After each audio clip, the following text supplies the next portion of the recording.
और जेपी नड्डा क्या कुछ कह रहे हैं, एक बार आपको सुनवाते हैं। आज 8 करोड़ 70 लाख लोगों को प्रधानमंत्री गरीब कल्याण अन्न योजना में उनके भोजन का व्यवस्था की जा रही है। 5 किलो गेहूं या 5 किलो चावल, 1 किलो दाल, ये देने का काम चल रहा है। और 3 करोड़ 80 लाख लोग, बिहार के 3 करोड़ 80 लाख परिवार आज गरीबी की रेखा से ऊपर उठ चुके हैं। ये बदलता बिहार है जिसको हमको समझना चाहिए। बोलिए, बिहार बदल रहा है कि नहीं बदल रहा है? इसको आगे बढ़ाए रखना है कि नहीं रखना है? विकसित बिहार बनाना है कि नहीं बनाना है? और विकसित भारत के सपने में विकसित भारत बिहार को जोड़ना है कि नहीं जोड़ना है? अगर जोड़ना है तो राणा रणधीर जी को चुनाव जिताकर बिहार की स्थिरता में अपना योगदान देना पड़ेगा। मित्रों, मुझे मोदी जी ने स्वास्थ्य मंत्री बनाया। मैं दूसरी बार स्वास्थ्य मंत्री उनके आशीर्वाद से बना हूं। उन्होंने दूसरी बार मुझे स्वास्थ्य मंत्री बनाया। मैं प्रदेश में भी स्वास्थ्य मंत्री रहा हूं। मुझे याद है कि रमा देवी जी, लवली आनंद जी, ये सब मुझे चिट्ठी लिखते थे। नरेंद्र कश्यप जी, राजकुमार चाहर जी, ये सब मुझे चिट्ठी लिखते थे। नड्डा जी, मेरे इलाके में कोई कैंसर का पेशेंट है, दवा दारू के लिए पैसा नहीं है, दवा के पैसा खर्च करेगा तो इसका मकान बिक जाएगा, इसकी जमीन बिक जाएगी। नड्डा जी, मेरे इलाके में 2 पेशेंट हैं जिनका बाईपास सर्जरी होना है, किडनी का परिवर्तन, किडनी बदलना है, इसके पास पैसा नहीं है, इसका जमीन बिक जाएगा, बच्चों की पढ़ाई रुक जाएगी। कृपया इनको कोई आप से इनकी मदद कीजिए। मोदी जी ने कहा, नड्डा कुछ बड़ा सोचो। और आज मुझे ये खुशी होती है कि उनके आशीर्वाद से 62 करोड़ जनता को, और 62 करोड़ में 5 करोड़ 45 लाख बिहार की जनता को मोदी जी ने 5 लाख रुपए हर साल गंभीर बीमारी के इलाज के लिए पैसा दिया। गंभीर बीमारी के इलाज के लिए आज कोई एमएलए एमपी हमारे पास नहीं आता है। सब बोलते हैं आयुष्मान कार्ड है, आयुष्मान कार्ड है। और आयुष्मान भारत में 62 करोड़ लोगों को 5 लाख रुपए का हर साल गंभीर बीमारी से लड़ने का इलाज है। और 5.5 करोड़ वो बिहार की जनता भी है, ये भी आप याद रखिएगा।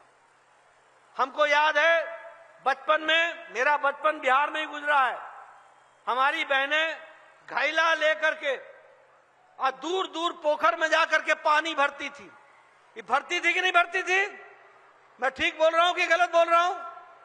पोखर में जाती थी कि नहीं जाती थी? आज 1 करोड़ 60 लाख घरों में हर घर नल, हर घर जल पहुंचाने का काम मोदी जी ने किया है। इसको हमको समझना चाहिए। प्रधानमंत्री आवास योजना में 60 लाख मकान सैंक्शन हुए हैं, 37 लाख मकान पूरे हो गए हैं। अब ये 60 लाख मकान बना करके दीजिए। मोदी जी ने 3 करोड़ नए मकान रखे हैं, आपको भी उसका हिस्सा मिलेगा और 1 करोड़ से ज्यादा मकान बनेंगे। कोई भी, याद रखना मेरी बात, बिहार को स्थिरता चाहिए, विकास चाहिए, बिहार को आगे बढ़ना है तो बहनें याद रखना, आने वाले समय में मोदी जी ने किया है, इसको हमको समझना चाहिए।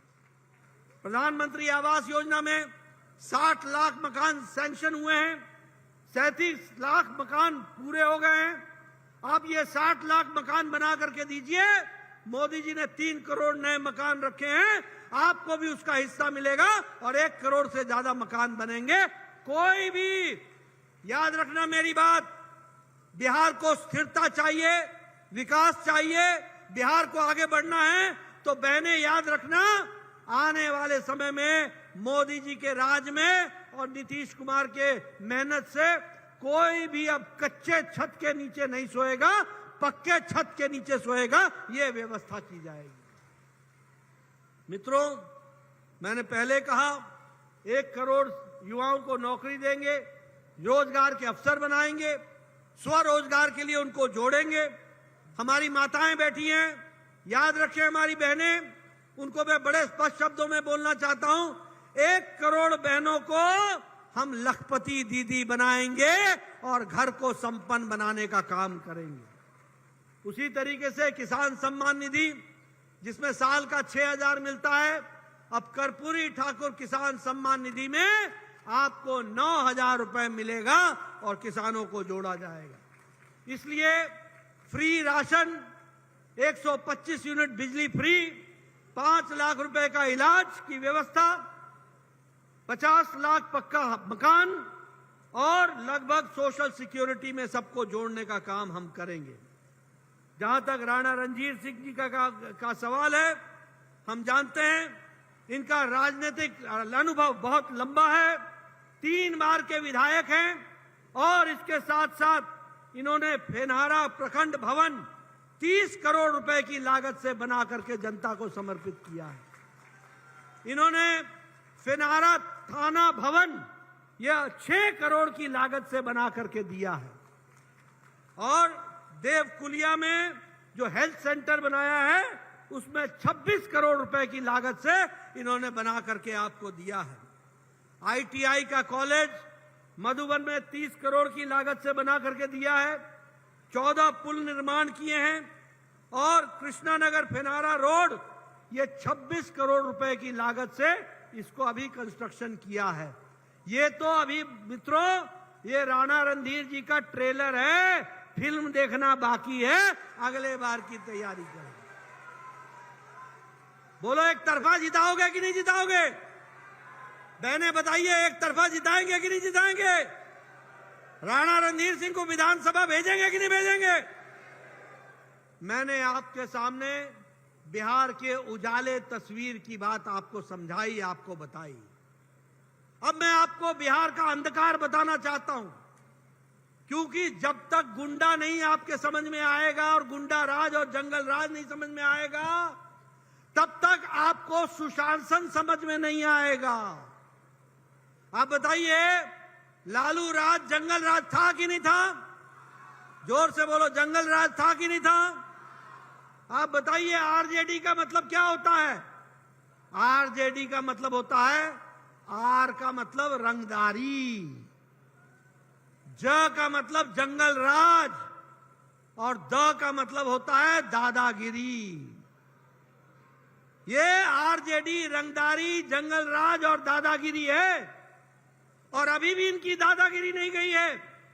आप बताइए, आप शिल्पी गौतम कांड को भूल सकते हैं क्या?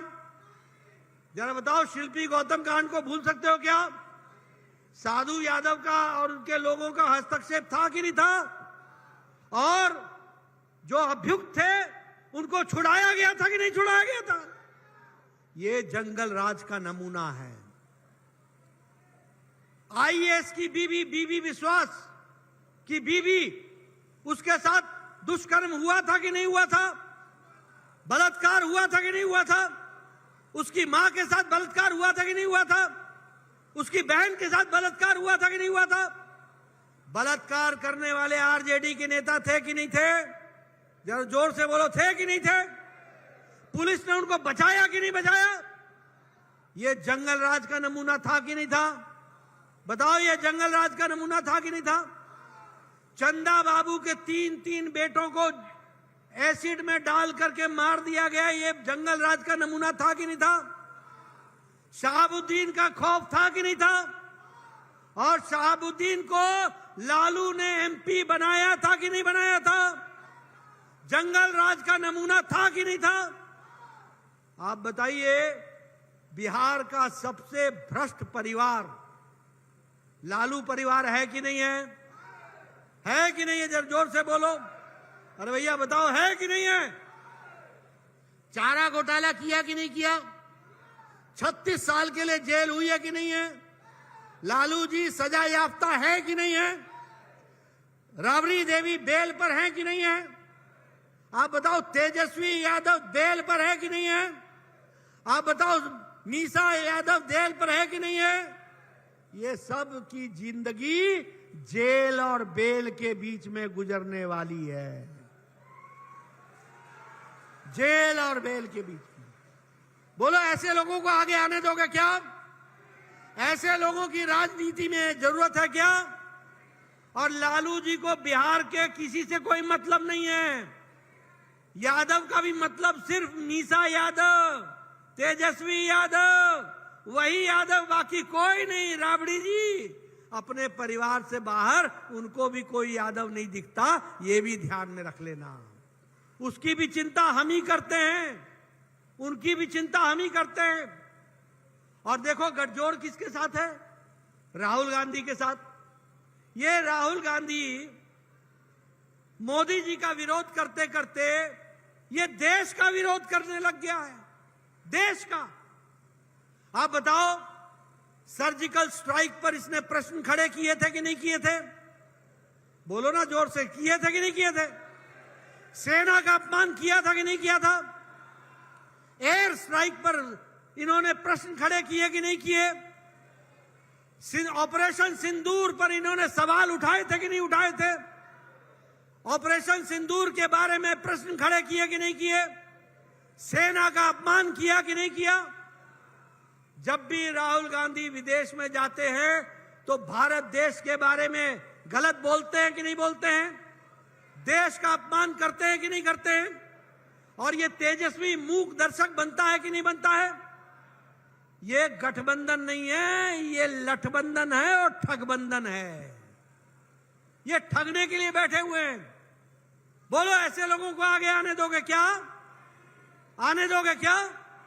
मित्रों, इन सबको घर बैठाओ, इन सबको आराम की जरूरत है और काम के लिए राणा रणधीर सिंह जी को विधानसभा में भेजो, इसकी आप चिंता करो। और इसीलिए मैं निवेदन करूंगा कि 3 बार को अब चौथी बार, अब की